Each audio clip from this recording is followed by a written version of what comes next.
Welcome to our presentation session of the MA Architecture, which is a postgraduate course at the University of Westminster, which is part of the School of Architecture and Cities. I'm Nasser Ghonsari, and I'm the course leader, as explained. I'm actually a practitioner part-time and also an academic and a researcher. I have been teaching in this course since it was actually set up in 2005. And of course, the course has gone through a number of different variations and kind of changes. However, I have been throughout teaching at this course and been involved in its development. I hope that I can offer you some insight into its aspirations and also what we expect and the structure of the course and how unique it is and why I think it's a course that could be attended and you probably will enjoy it, hopefully, with the kind of dedicated staff that we have. The agenda for today would be quite simple. We will go through the course. I will do a little basic overview of the course and also a bit of a background about the university and the department. We also will look at the course structure. We will look at specific modules, and I will try to use some student work, which I found normally a bit more useful when you can see the work through the students' work, so you can actually be much more familiar with the content of the module rather than just generic description. I would also take you through some of the facilities that we have, because of course it's not going to be possible to talk about everything, but some of the more specific ones that makes, I think, our course slightly more attractive. And also we have some really interesting external activities and some international collaborations that the course opens itself and encourages. I will talk very briefly about assessments and entry requirements and career opportunities. And of course, there will be questions and answers at the end. And of course, as explained, you can drop down your questions as you go along. Now, the University of Westminster actually used to be a polytechnic. Used to be called the Polytechnic of Central London, but even in the 70s, that's how it was set up. But actually before that, it was the Royal Polytechnic Institute back in the 19th century, 1940. What was really interesting was the kind of, if you like, the aspiration of the university, which was of the Polytechnic, which was an institution where the public at little expense may acquire practical knowledge of various arts and branches of science. It's kind of ironic because at the moment we know that quite a large number of students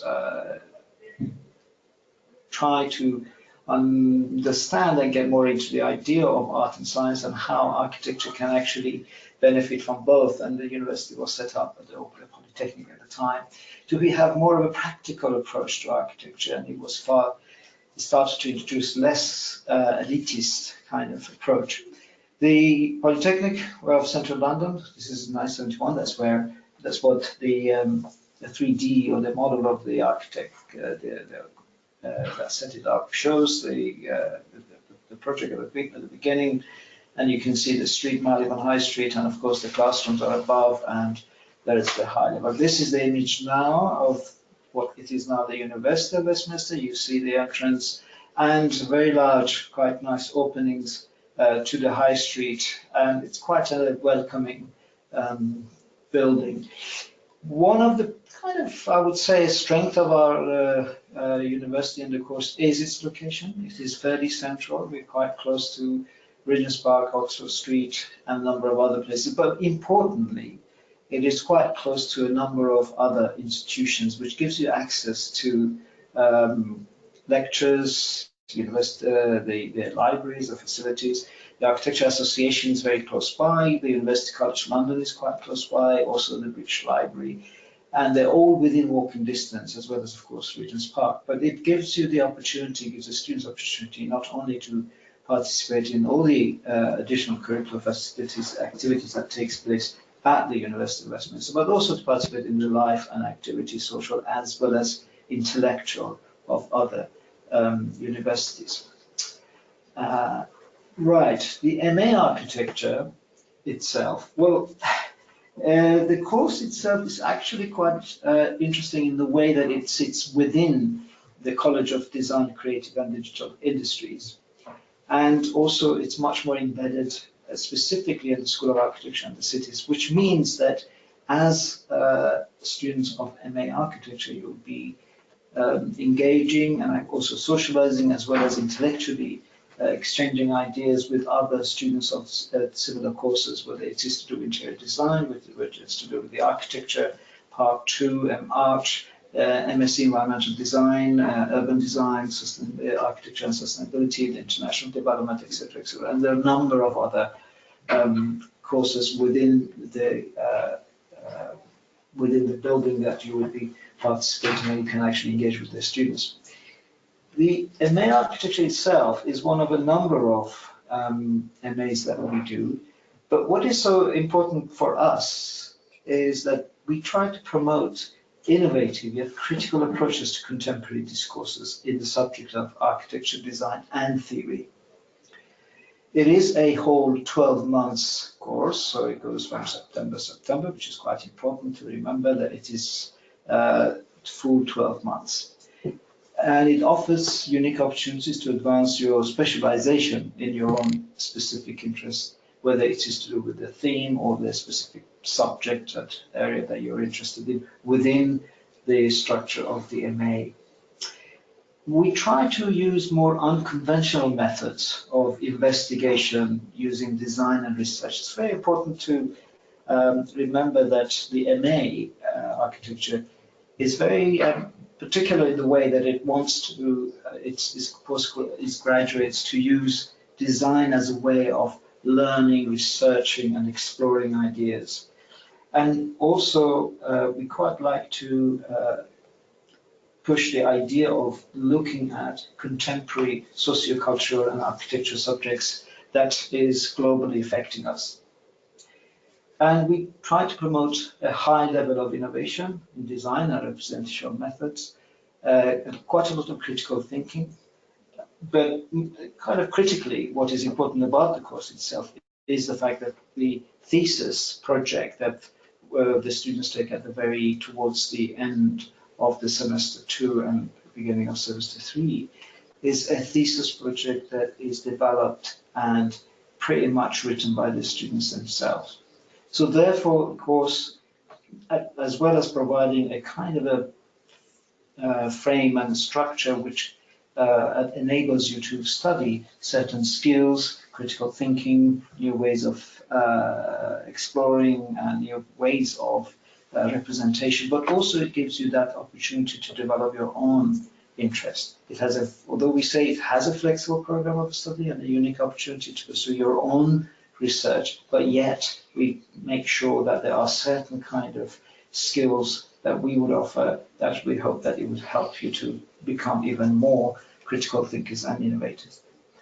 And we focus quite a lot on architectural research and design, and also we offer firm grounding for those who would like to pursue their own research within an academic career later on. The course itself has a kind of aspiration which we like to produce graduates who are architecturally sensitive designers. That's quite important in today's global, commercially led, if you like, world of the architecture profession, to try to be sensitive and inclusive and develop yet originality and at the same time have critical thinking. We would like our postgraduate to comprehend and contribute towards the contemporary theory and design issues, but with high quality outcome. These are quite important key points for our course: originality, critical thinking, and addressing contemporary socio-cultural political issues of today through design. There are three pathways of this course, which kind of, they're all very specific, yet they interrelate. One of the pathways is cultural identity globalization, and I am the pathway leader for that, digital media, and then we have also history and theory. I will run through each one of them slightly more in detail.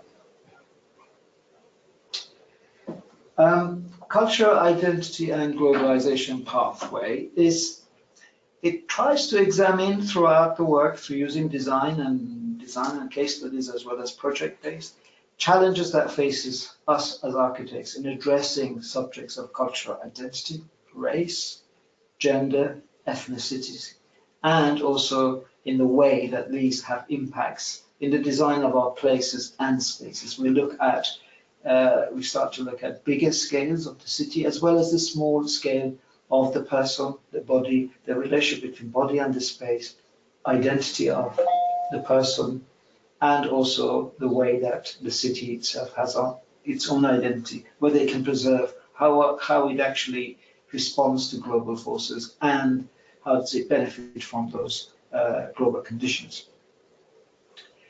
The pathway uses specific design projects. We have different sort of modules, and pretty much most of the modules are design-led. They explore subjects of, for example, the right to city, displacement, contested spaces, gender spaces, the third space, resilient cities, diaspora, as well as a number of other architectural design practices. The aim of the pathway is to produce graduates that can apply systematically, and this is quite important, and creatively, in design-oriented projects and proposals that have a very high level of spatial, material, and formal architectural resolution.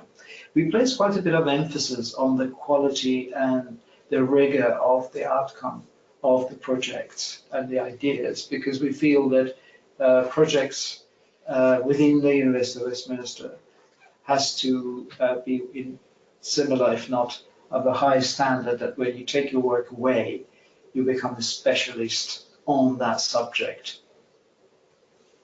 Here are some examples, for example, that it shows kind of two different scales. The one on the right-hand side is actually it's almost a room, a very large room. It was done by one of the students. Her thesis was about the Kurdish community in London. She was very much interested in kind of exploring and exposing the kind of hidden bureaucracies that existed within the community, the Kurdish community led in London, Kurdish Iraqi. But what is interesting about this project, as I said, it's a kind of very small little building, almost one room, is the fact that it uses less conventional method of plans. As you can see, the plan has got kind of a bit of a collage and has a bit of Photoshop and other, brings in cultural kind of references to the Kurdish culture and the background, and the poem is at the background, and so on.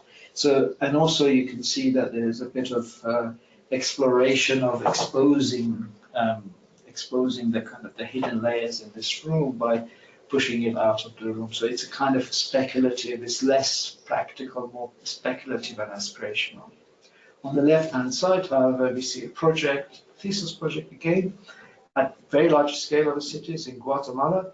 And the student was very much interested in looking at the kind of rituals of the traditional music in Guatemala, but actually applied how do you notify notations that you use for music and for cultural stories, the narratives are told through the stories, how does that form or can it form architectural proposals and strategies for a city? So you can see that the two very different scales of proposals are moving in. Here, very different.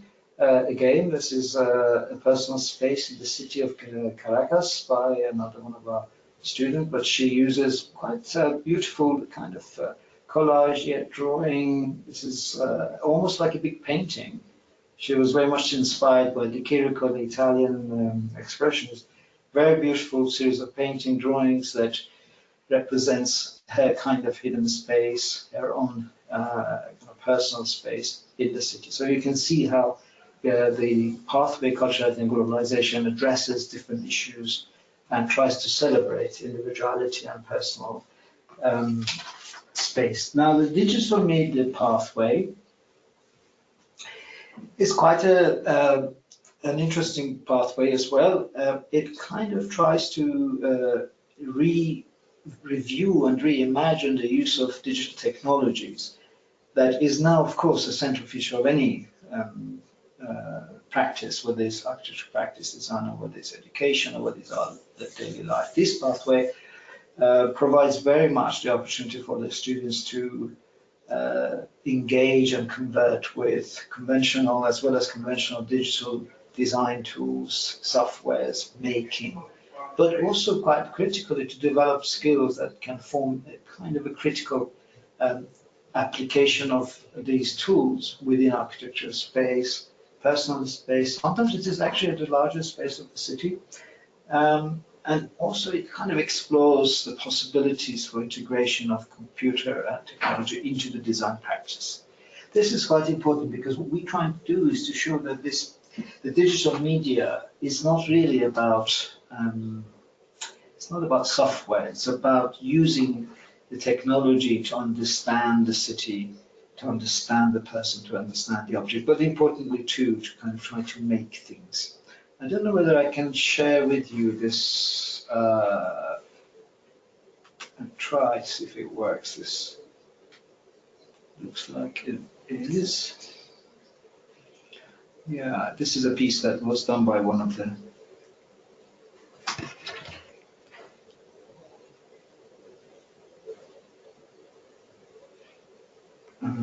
whether the sound is okay.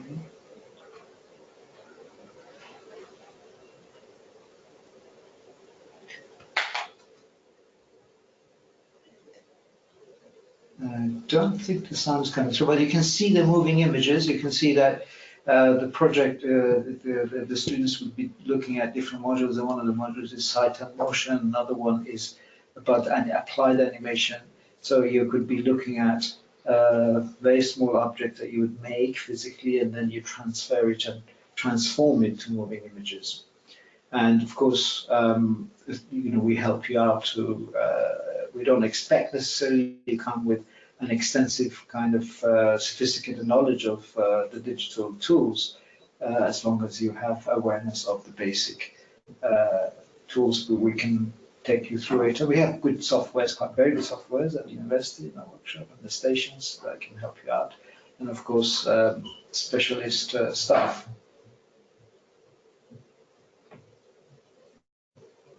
Okay, I think that's enough of that. Let's see.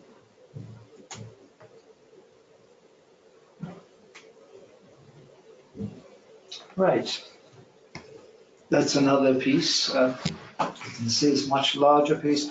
This is also another device which uses different softwares, but also different techniques of making and motion. This was more about the object and the wind and environmental conditions. So you can see that there are also associations with sound as well as with environmental climatic conditions that one can actually explore. These devices are kind of more specifically uses facility. You can see that they are very much about how you make things. And the making of it is just as important. So as you can see, for example, here, how do you make the fixing into fixing of different materials? So you have to kind of become aware of materiality, sense of materiality, how do you use plastic, acrylic with metal, and also you have to become familiar with issues of tension and compression, etc. So there is kind of a bit of a really good hands-on, and I would say quite a bit of fun in making these, because it's no longer about a scientific way of getting it right, it's about exploring it, actually understanding how materials behave in a certain way. And I found them quite exciting, and I think a lot of times initially they kind of struggle, but actually once they're in it, they really enjoy it, and they look quite beautiful sometimes. The third pathway, the other pathway, is called history and theory, and the history and theory is, as it says, it is more concentrated on the theories, the contemporary theories and historical theories of architecture and space. It kind of has very strong critical and theoretical approach. And we obviously encourage students to explore and get engaged with contemporary architectural theories and historical theories. But at the same time, of course, it's quite important that much more personal issues of the students, that they are interested in a certain subject. They might be interested in issues of ethnicity, that some of the issues about gender space, the third space, etc., etc. They could bring that in, and through history and theory pathway, explore different ways of addressing the subject. The pathway is very much offers options of self-driven thesis subjects, which is of course similar with the other pathways and their thesis. But in this particular case, we very much like the students to bring in their own theoretical interests and then explore critical issues in architecture and of course social condition, situations, cultural practices, and so on.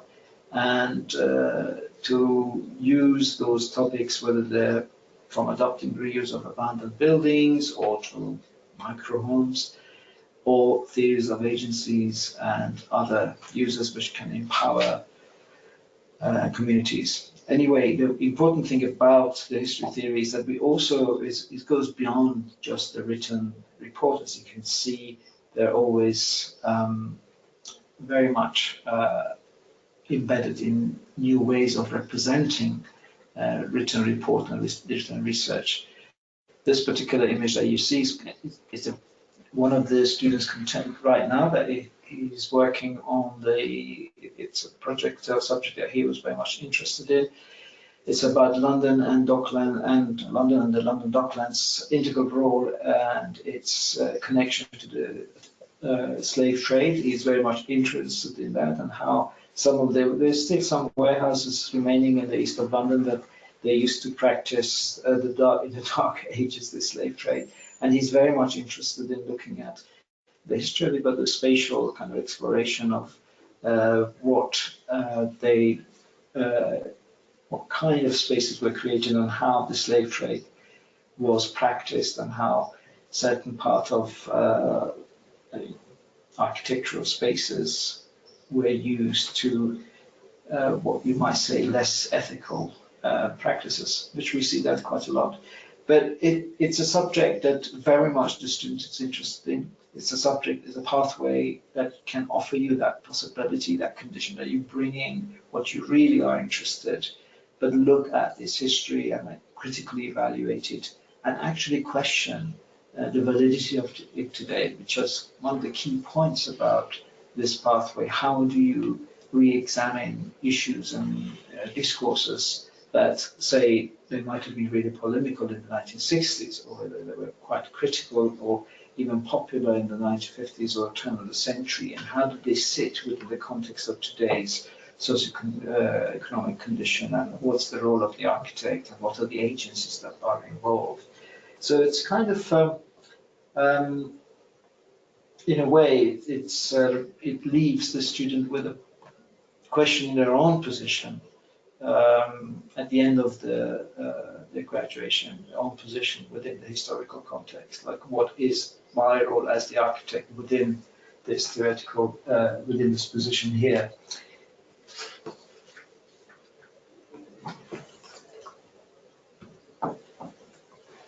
Moving on, okay, after the three, we've seen the three pathways. So we looked at the first one, cultural and globalization, which was designed that. We looked at issues of identity, space, resilience, city right to the city. The second one was to do with the pathway of digital media, how digital media and space can be used to understand the cities and the movement and other social architectural issues. And then history and theory, how through in analyzing critical issues in the history and theory of architecture and cities, you can actually try to even develop your own position.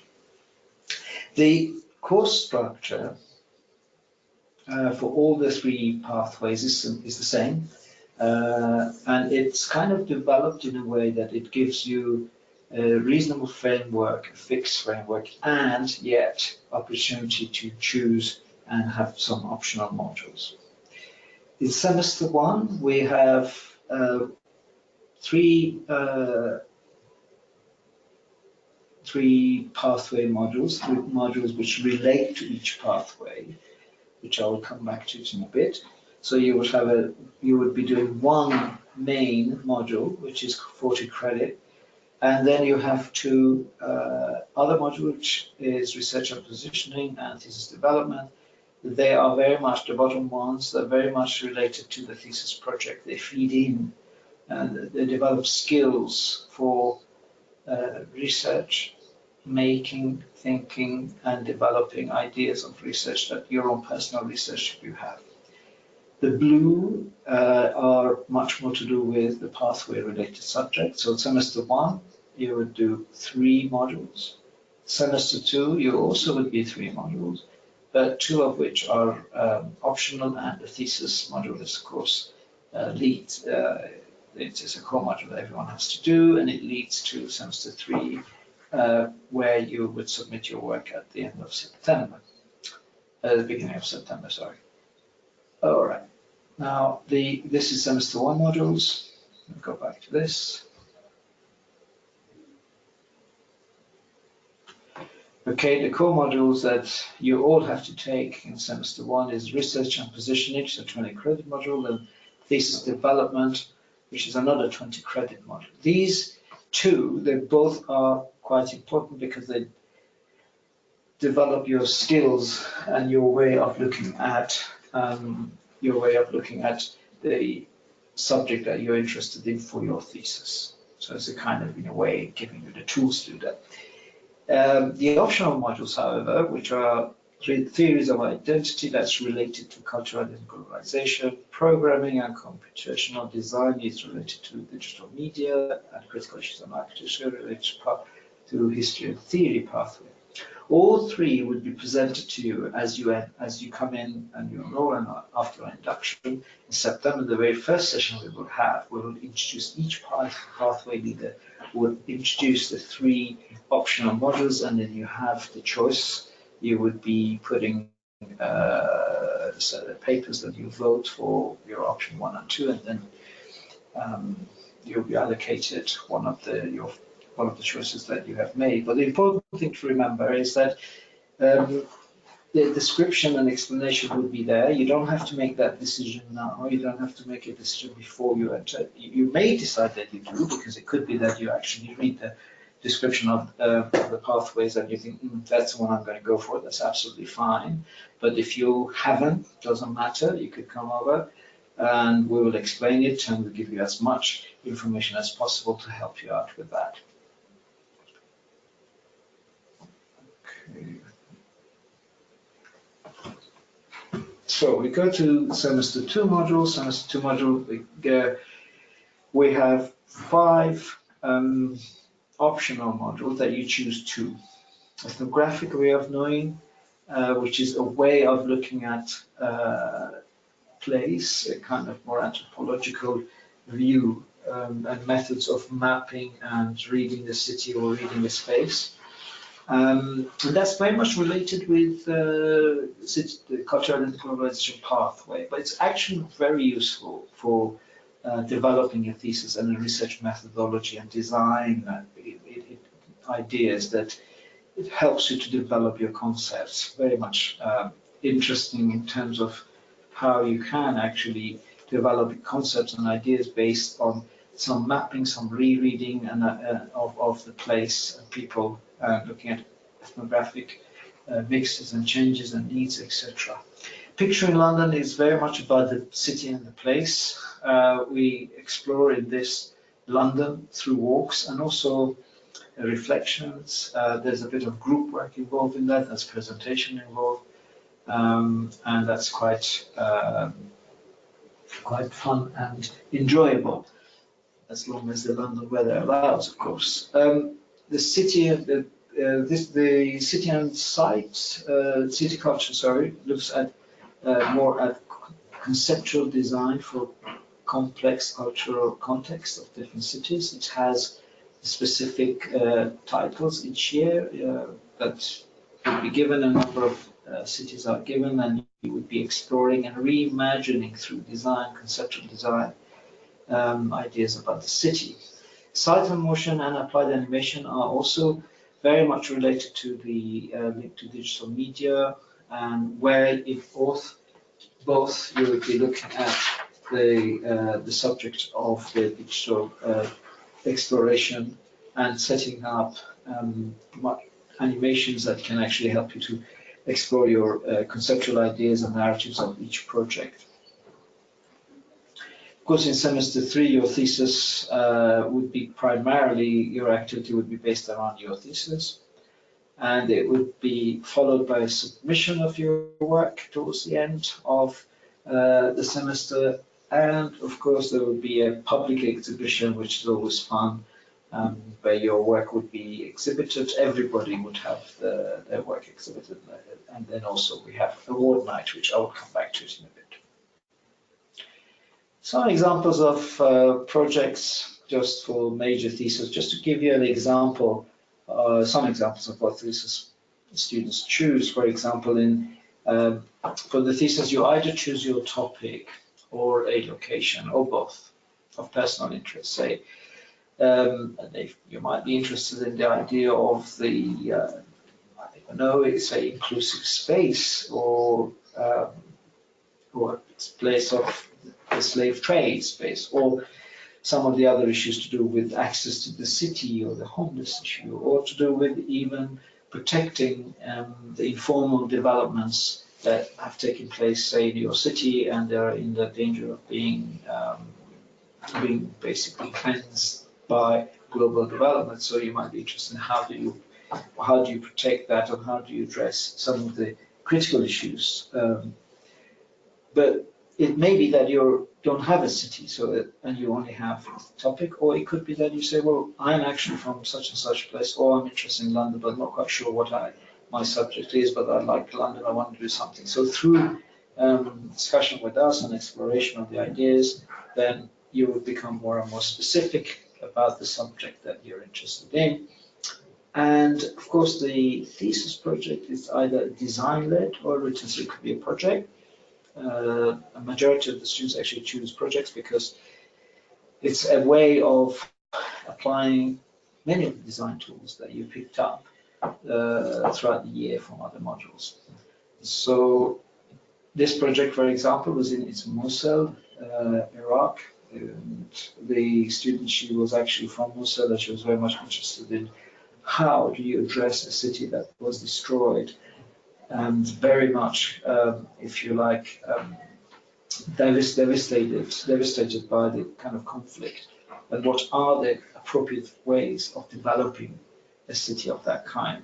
So she started to study the map, the historic map of the city, contemporary map of the city. She started to look at some conceptual way of how the city is fragmented and exploded now, and how you can stitch it back together. But also she started to look at a more conceptual way, an abstract way of emotions and associations of individuals and people who migrated. And she set up a whole website with everyone, all those who lived used to live in Mosul and spread across the world. And she set up a website and started to kind of communicate with them. And her design, even designed right down to a kind of what she called a sustainability model, was produced in discussion with the diaspora and with the migrant community. But also what was really interesting that she looked at some really good examples of reconstruction and how you can slow down the thing. So the next one is a project which was done by a couple of other students that was about Berlin. They came up with the idea of a cashless city, of how Berlin could be reimagined after the war that came down, and it was reunited. So very much a kind of design, drawing-led. This project is very much based on agriculture and developing a production, a kind of a sense of production for the city. That city does not have to rely on any form of private finance, but actually on a exchange barter kind of practices. This project is based in London, and the student was very much interested in the idea of housing. And this one actually, I think, also looked at how privatization can be challenged so that the idea the issue of homeless and access to the city could be addressed. They're very much working at the moment. It's a kind of working project. And the thesis projects can be explored through models, drawings. This one, as you can see on the left-hand side, there's a series of models, conceptual models and real models that are made by the students, and this was exhibited at the end of the year, which normally is September, and it's quite a dynamic sort of period where the work is exhibited. This project was based actually in India and in Mumbai, and the students were very much interested in how the high-rise and the kind of much more expensive high-rise can work with the low-rise, which is actually what he discovered, that these little low-rise informal buildings or places are very productive. They have what they call a typology, or which is called home factories.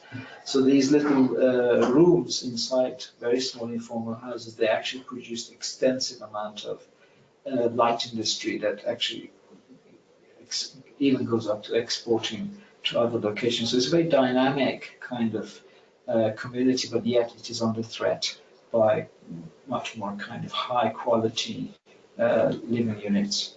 And he was very much interested to see how he can justify using, maintaining and using the kind of production of those houses, the kind of informal productions, but yet trying to maintain the community, because they just wouldn't want to move from the place where they were. So this was kind of an interest he had very much in how to keep the identity of the place.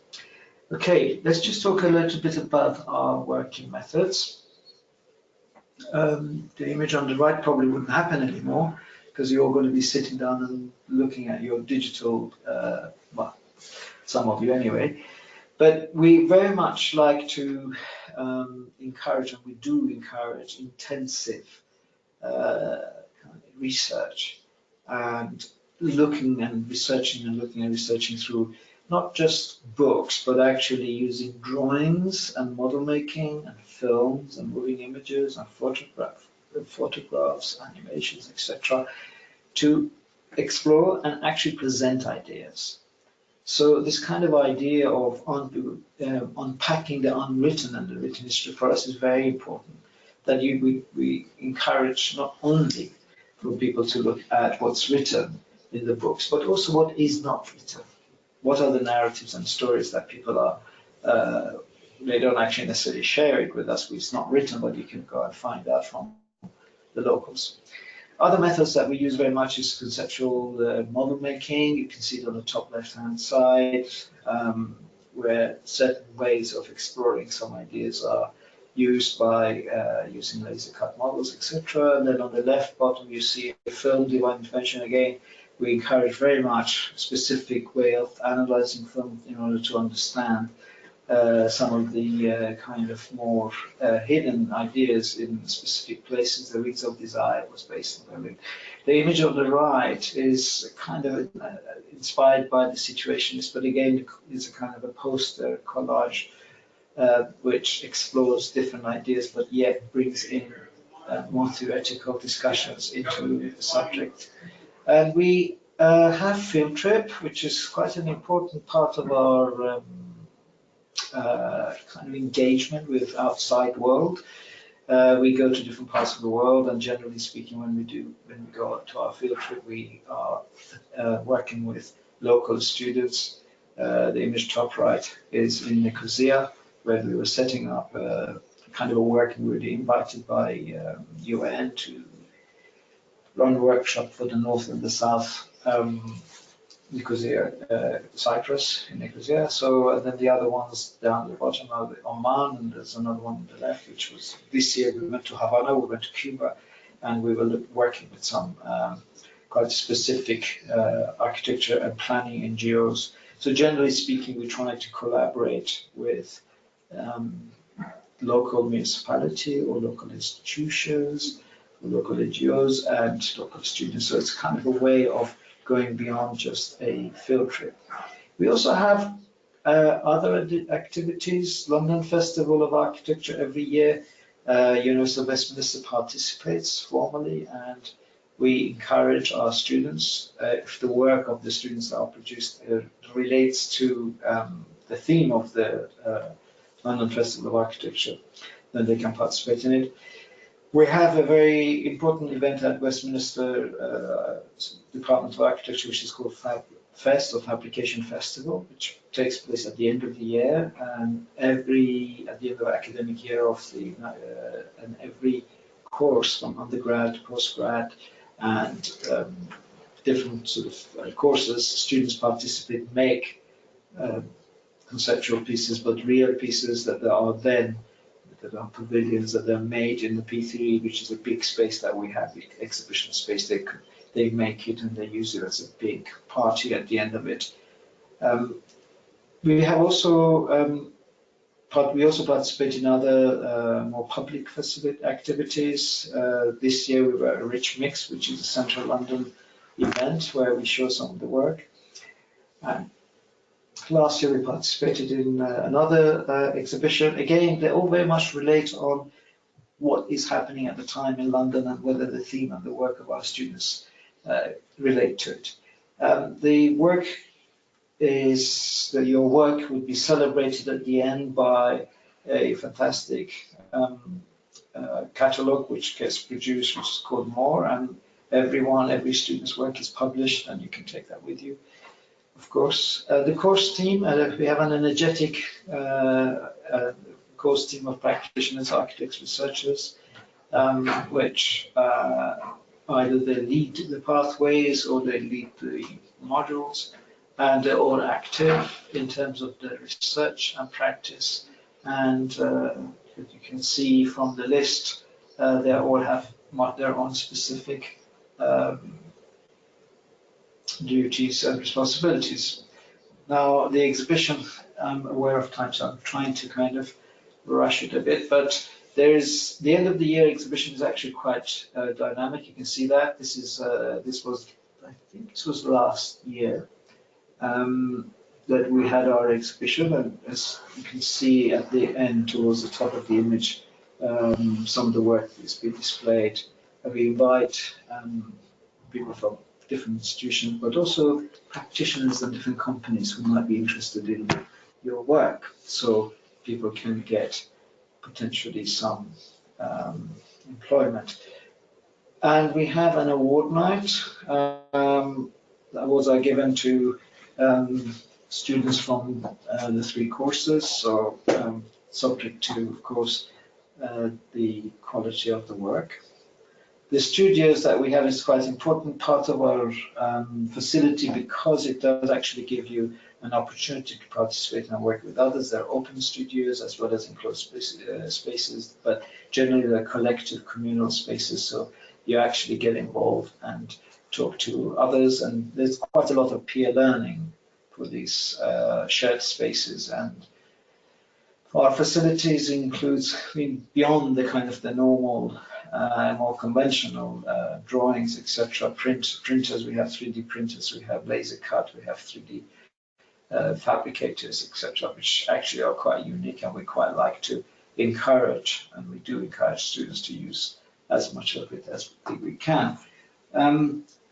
Assessments, yeah, well, the assessments are different. They're not the normal, we're not really looking at the more conventional way of assessment. It's not necessarily, you would not be sitting in an exam, but you'll be assessed based on different forms of submission, which mainly relates to the modules, but generally speaking, they're either portfolio of work or they are written reports, which relates to different modules.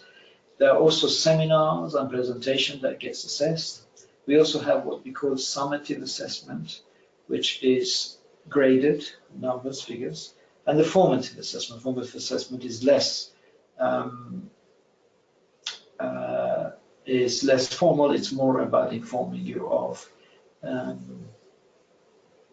where you are and how you can develop your project and your ideas. And the reason for this is because the nature of this intellectual and creative courses require different variety of assessment types. That it goes beyond the kind of sitting in an exam room and being examined. And it also allows you, the students, to express your own competence through different ways of presenting and participating, engaging the assessors.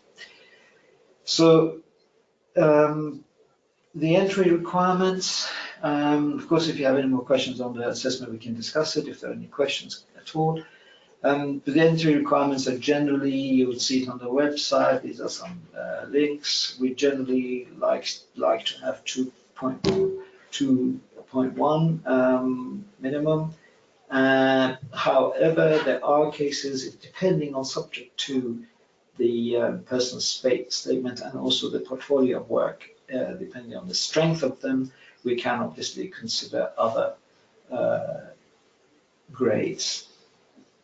And in terms of funding, again, there are scholarships. You can go to our website and you can see the links. Fees payment, this is quite it's a question quite a lot of students ask, how can they pay and at what stages? And these are, as I understand it, these are the kind of different installments that you can pay your fees. Again, you have to check all of this on the website. The careers and roles, well, generally speaking, once you graduate from our MA course, you can practice, an architecture practice. You can be a specialist consultant in public bodies like local authority, like UNESCO, UN, etc., etc. So depending on your speciality and what you actually have completed, how you have completed your work, and which have been the subject of your thesis. A lot of the students also go into regeneration projects where they act as urban strategists, or the environmental design agencies, they work with them. International development organizations are also another very, very popular place for our graduates. Sometimes they go to municipality, they work with the architects, with planning department, with multidisciplinary, because you get quite a broad and very much kind of socioeconomic, anthropological knowledge, as well as having your skill as an architect, as a designer. So because of that, you actually can contribute to a variety of different practices.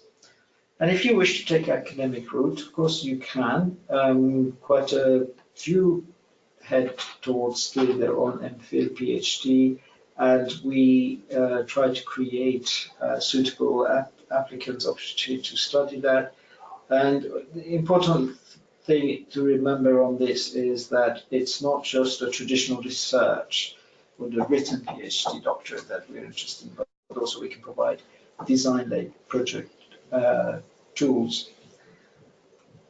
Our students, what is actually quite interesting about what they say about the course, that is generally what is interesting is that it's not only the idea of the grade, the qualification, but it's as a kind of a lifestyle. It's a way of thinking.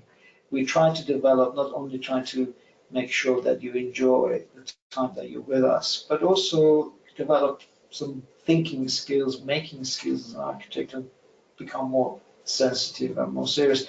And even sometimes it could be about some very basic social engagement that you enjoy. These are some of the contacts. The web page. Okay, and at this stage, I think we can break. So our first question is about how students can prepare for the course. So is there any specific software or design programs that students can practice before they begin? Yes, obviously being an architecture course, we expect some knowledge of drawings, not specifically a very sophisticated kind of, if you like, programs, but having a knowledge of CAD generally helps, and also other kind of more graphic software like InDesign or Photoshop or SketchUp. These are quite basic and it would help.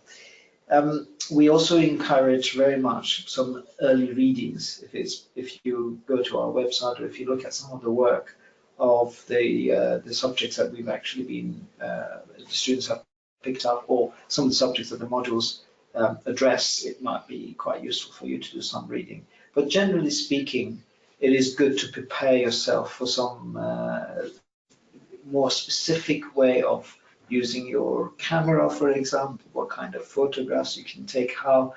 It's always good to look at other creative work and read a little bit about how even contemporary artists produce work. So basically get yourself familiar with issues beyond just immediate architecture. So look at modern dance, you can look at modern photography, installation artists, as well as some kind of critical films. Great. Our next question is about the digital design aspect of the course. Does it look at smart building, and is it on a small scale or is it a large scale like urban design? Yeah, it's not actually looking at smart buildings as such, okay, but it does look at computer modeling, drafting, and visualization at a much more smaller scale, and sometimes it actually does go way into the city. But the important thing to remember is that it provides you with the skills that you can actually understand their application, and you can use it as, if you were interested in the smart buildings in your thesis. But the idea is that the pathway should provide you facilities and equipment and skills for you to be able to take that on as part of your thesis. So even though we're not very specific to do with that, but we actually should be able to provide you with information, skills, and ability to address certain cities and the strategies even on the city. Nasa, could you please tell us more about what the students can expect in their timetable? So week to week, how many hours do they need to be in class? How many hours should they be allowing for additional work as well? Okay. So both semesters, you will be taking, generally speaking, 3 modules, sometimes 4. Now, obviously, as full-time students, we expect full-time students to be full-time, but we also know, we're aware, more and more students, we do allow at least 1 day, minimum of 1 day a week to be free. However, it is more likely that you would have 2 days free.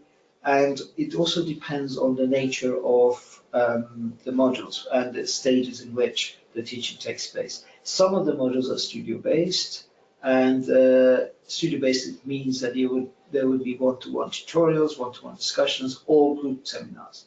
So there are stages of the academic year, that you would be expected to participate fully, say 2 or 3 days a week. And there might be stages, like, for example, when it comes to your thesis, when there are no other lectures as such, we very much think it's very much driven by you. So you would be coming to the studio, you might have a one-to-one tutorial, you might go home or go back to the studio at work. So it kind of a bit varies depending on what stage you're at. So the timetable, first semester, quite tight. It's about 3 days a week, more or less. It could be 3 days, could be two full days, 1 half day, depending on the nature of the work. Semester 2, very much, again, 2 to 3 days, and semester 3, it's very much led by you. But again, we expect to see you at least once a week during your thesis period.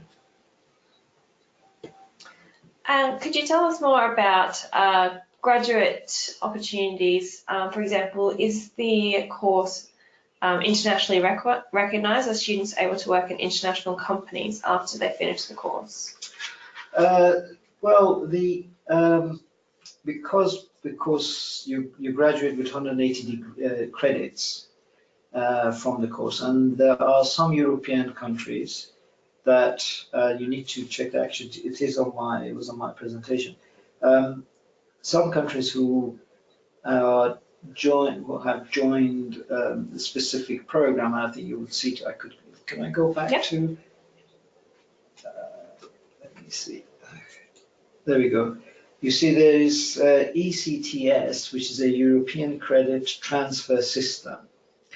And if you have 120 plus, then you can, and the country is actually part of that, it does mean that you can actually practice as an architect or register as an architect. For example, I know that some of our Turkish students, they take this because it means that they can then register, so they're not an architectural assistant, but they're actually architects.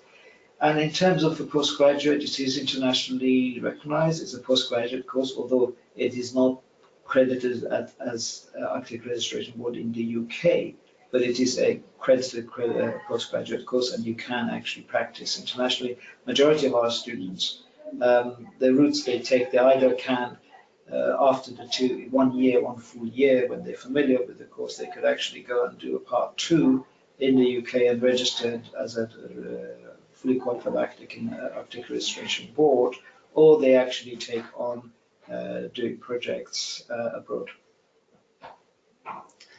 That's all the questions that we have for now. So thank you very much everyone for joining us, and thank you NASA for leading today's session.